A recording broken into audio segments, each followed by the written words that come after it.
ప్రియులారా, మన ప్రభు అయిన యేసుక్రీస్తు నామంలో మీకు శుభోదయం.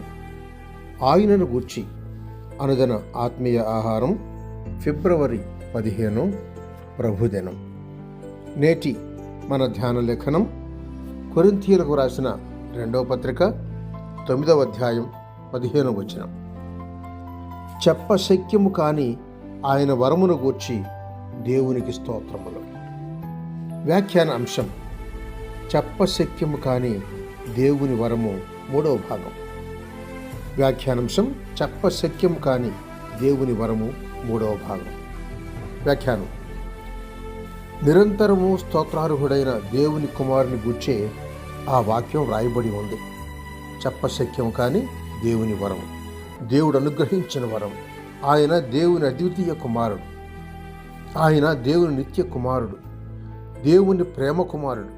ఆ కుమారుడు దేవునికి ఎంత అమూల్యమైన వాడు, విశ్వసించున్న వారికి ఆయన మూల్యమైనవాడు అని 1 పేతురు పత్రిక 2:7 చదువుతున్నాం. ఆయన ప్రభు అయిన యేసుక్రీస్తు అనే చెప్పశక్యము కాని దేవుని వరము, ఆయన కంటే అధికమైన వరము, అమూల్యమైన వరము మరొకటి లేదు. దేవుని కుమారుడైన యేసుక్రీస్తు చెప్పశక్యము కాని అమూల్యమైన, ఆశ్చర్యకరమైన, మహామహిమకరమైన వరము.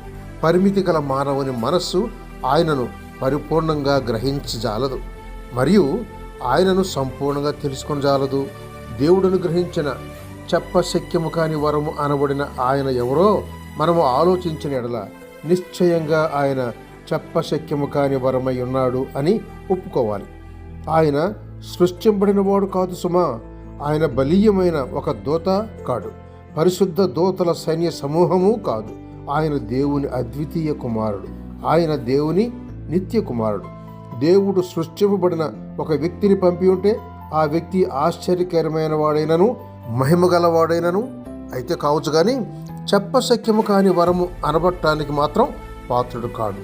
ఎందుకంటే అట్టి వ్యక్తి దేవుని స్వరూపిగా గాని, దేవుని సమానుడుగా గాని, దేవుని తత్వ ప్రత్యక్షతగా గాని ఉండజాలడు. కనుక దేవుడు తన కుమారునే పంపాడు. దేవుడు లోకమును ఎంతో ప్రేమించాడు కాగా ఆయన తన అద్వితీయ కుమారుని అనుగ్రహించెను.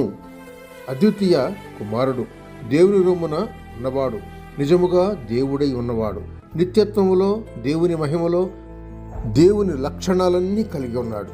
ఇట్లని ఇంతని చెప్పటానికి సాధ్యం కానంతగా ఆయనకు తండ్రితో గల సంబంధాన్ని గూర్చి, లోకం పుట్టక మునుపు తండ్రి యొద్ద ఆయనకున్న మహిమను గూర్చి ఆయన ఈ లోకంలో ఉన్నప్పుడు సాక్ష్యం ఇచ్చాడు. యోహాను సువార్త 17వ అధ్యాయం 5వ వచనం చూడండి. ఆయన అవతారంలో శరీరమందు ప్రత్యక్షమయ్యాడు. తండ్రిగాక మరెవడను కుమారుని ఎరుగడు అని మత్తయి 11:27 చూస్తున్నాం. విశ్వాసులమైన మనం ఆయనను ఎరిగి ఉన్నప్పటికీ ఆయనను గూర్చి మరి ఎరిగినది స్వల్పమే.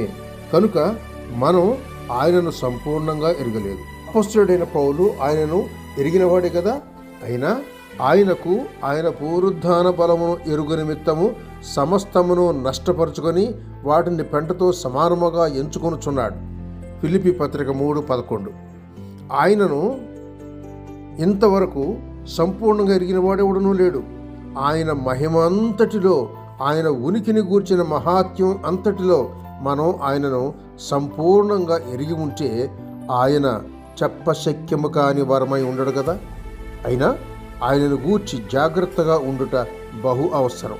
మనం కానీ మరెవరు కానీ ఆయనను సంపూర్ణముగా ఎరుగలిగితే ఆయన చెప్పశక్యము కాని వరము అని దేవుడు రాయించేవాడు కాడు.